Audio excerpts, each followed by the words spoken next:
يا مساء الفل، ازيكم عاملين ايه؟ طبعا انا يعني ايه آه بجرب بس معاكم الاضاءة كبتة يعني، وهنرد على سؤال كده. كان في حد بيسأل سؤال عن المذاكرة يعني، فهنتكلم عنه النهاردة. بس قولي لي ايه رأيكم في الإضاءة، لان قبل ما احطها للكورسات انتوا عارفين انا بقى عندي اتنين كاميرا. الكاميرا الأولانية اللي هي اللي بقول فيها الانترودكشن بتاعت الحلقة او الكورس وكده، وبعد كده بروح على الكاميرا التانية اللي هي فيها الوايت بوردنج والديمو والكلام ده كله. ففي كاميرا تانية هتبقى بتاخد الشوت من الجنب دوت. فمش عارف هل انتوا حاسين ان في الكواليتي بتاع التغيير يعني، او التغيير بتاع الشكل عامة كويس ولا لأ؟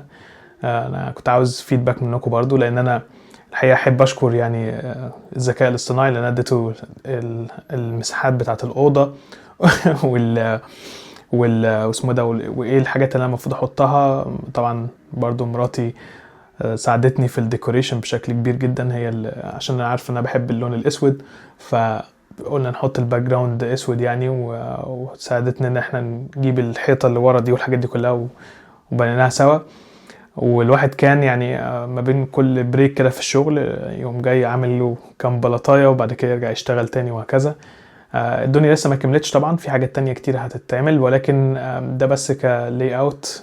طبعا لقيت ان انا عندي مشكلة تانية بعد ما عملت ده كله، ان الكاميرا نفسها مش جايبة الفيو كله، فمحتاج ان انا اصغر اسمه ده العدسة نفسها بتاعت الكاميرا اغيرها.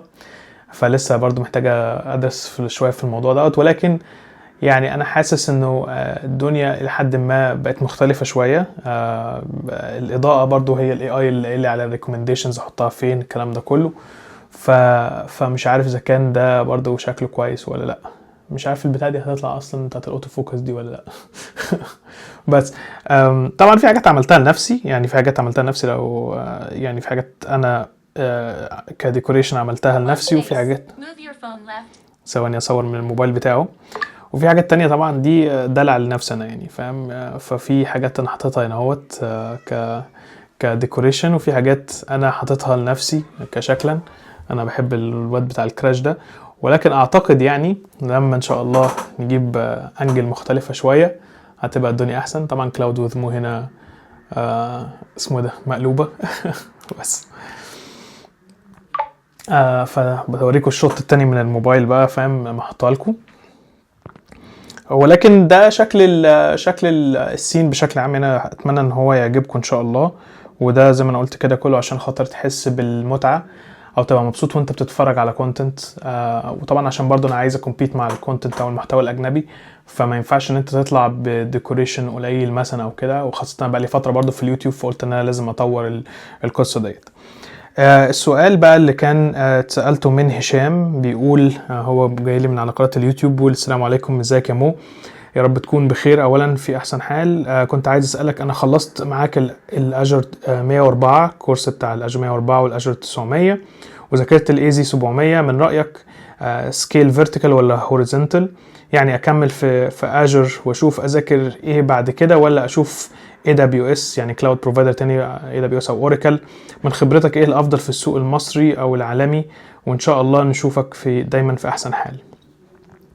طيب بص يا هشام، هو يعني انا دايما ما بحبسش قصة ان انت في بداية المجال ان انت تذاكر مالتي كلاود. الافضل ان انت تشتغل بكلاود بروفايدر واحد وتتعلمه كويس، وخاصة انت مشيت مايلستون جامدة في اجر. الكورس الادمنستريتور والايزي 900 والايزي 700 انت خدت النتوركينج، فده شيء كويس خلاص. ولكن هيبقى مطلوب منك اكتر. بمعنى ايه؟ انه مشكله مع التطورات الاقتصاديه، وطبعا انت عارف الارتفيشال انتليجنس والقصص دي كلها. حتى لو الارتفيشال انتليجنس ما بيديش بسبب مباشر ان هو ما بيعينش او متعينش ناس جديده، ولكن برضو مطلوب. فانا بالنسبه لي اكيد انت بعد ما ذاكرت الكورسات دي كلها هتكون انت عارف انهي مجال انت حابه اكتر في الكلاود. يعني انت شفت اكيد في الادمنستريتور، وشفت في الايزي 700 النتوركينج، شفت مثلا اسمه ده الفي امز، شفت الاب سيرفيسز، شفت سيرفيسز كتير جدا في الكلاود. حاول تاخد لك سيرفيس منها وتتعمق فيها بزياده، لان هو بس مش الحته ان انت تعرف تكريت الريسورسز والحاجات دي كلها، ولكن في ترابل شوتنج، في كونفيجريشن تانية مع كروس سيرفيسز تانية، الحاجات دي كلها. فممكن تتعمق اكتر. فكل ما يبقى اكتر كل ما يبقى افضل. الكلاود سكيورتي، شوف الحاجات زي ديفندر فور كلاود، مايكروسوفت سنتينل، اجر فاير وول، كل الحاجات دي كلها مهمه جدا برضو ان انت تبقى شاطر فيها.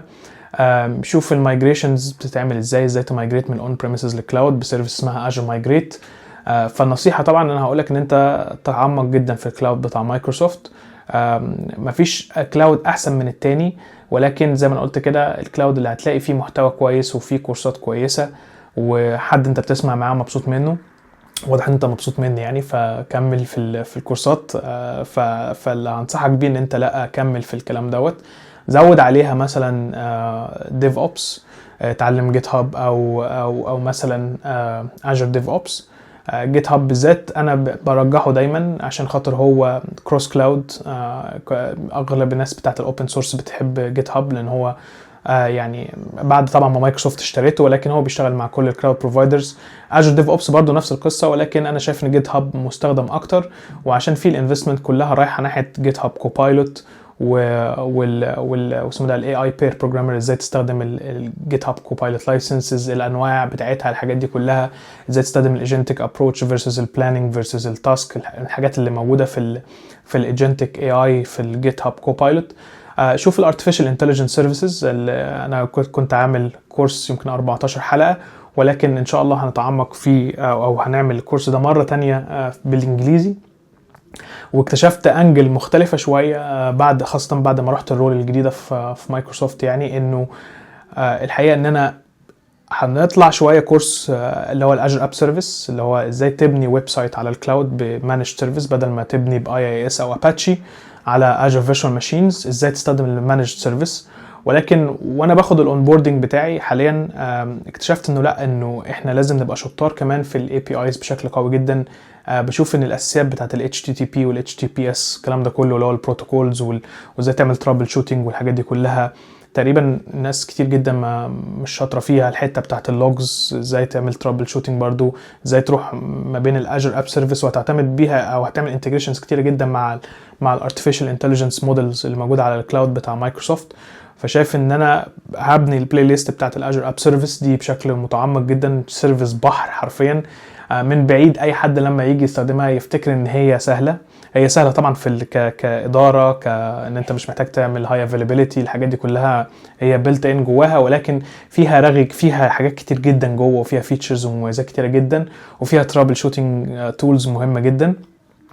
الحاجه الثانيه انه ازاي تانتجريت بقى الاجر اب سيرفيس دي مع الاجر اي اي فاوندري، وازاي تبني الكاستم مودلز بتاعتك، وازاي تبني الايجنتيك ابروتش او تعمل الايجنتيك اي اي او الكاستم ايجنتس الموجوده والحاجات دي كلها.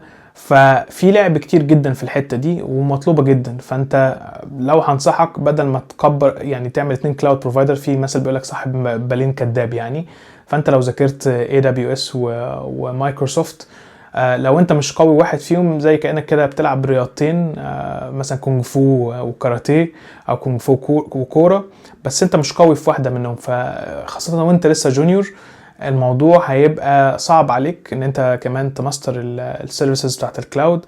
الحاجة التانية كمان هتبقى صعب عليك في حتة انك انت تلاقي شغل، حتى لو في شركات بتطلب مثلا AWS واجر او جوجل واجر او جوجل وAWS. يعني انا ما بحفزش الموضوع دوت.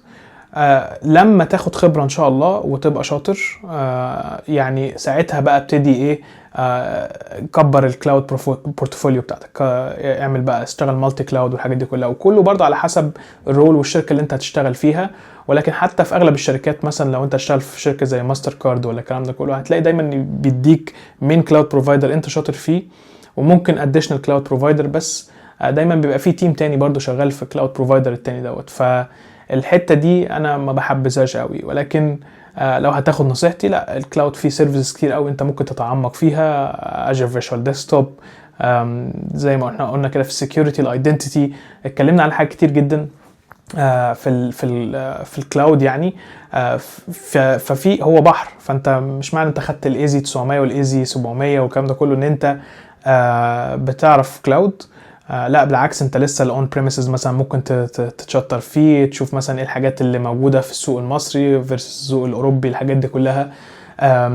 اسمه ده تعمل سيناريوز كتير، عايزك تشتغل على مشاريع كتير جدا، تقعد تجرب بيها ازاي تبني بايسب تمبلت، ازاي تاخد البايسب تمبلت دي وترفعها على اسمه ده يعني جيت هاب ريبوزيتوري، ازاي تستخدم جيت هاب اكشنز، كل الكلام بقى اللي موجود دوت اللعب دوت. عندك الكونتينر والمايكرو سيرفيسز برضو مستخدمه بشده عشان تسبورت الديفلوبرز، عشان تبني عليها اي اي مودلز، برضو ممكن تبني على كونتينرز. ايه الكونتينرز اوفرنج الموجوده، يعني ايه اللي هو اجر كونتينر انستنس، لو الاي سي اي، يعني ايه اجر كوبرنيتيز سيرفيسز، اللي هو الاي كي اس. في كام طريقه تبني بيها كوبرنيتيز انفراستراكشر على الكلاود، المايكرو سيرفيسز اركتكتشر عامل ازاي. ففي حاجات كتير جدا ممكن تعملها. مايكروسوفت ديف بوكس في اسمه ده دي حاجه زي الاي في دي كده. في حاجه اسمها اجر باستشن، في كلام كتير جدا. فانت حاول تبني على قد ما تقدر. حاول برضو لو انت مش شاطر في الاوبريتنج سيستم تقوي نفسك في الاوبريتنج سيستم، تختار يعني يا ويندوز يا لينكس على حسب اللي انت انت متعود عليه وكده. لان في ويندوز سيرفر، وده ويندوز سيرفر ده لوحده بحر كبير، وفي لسه كاستمرز مستخدمين الانفراستراكشر از سيرفيس او اجر فيرتشوال ماشينز. فيعني انا زي ما قلت كده الرد النهائي يعني ما رجحش اسمه ده ان انت تتعلم مالتي كلاود قبل ما تشتغل.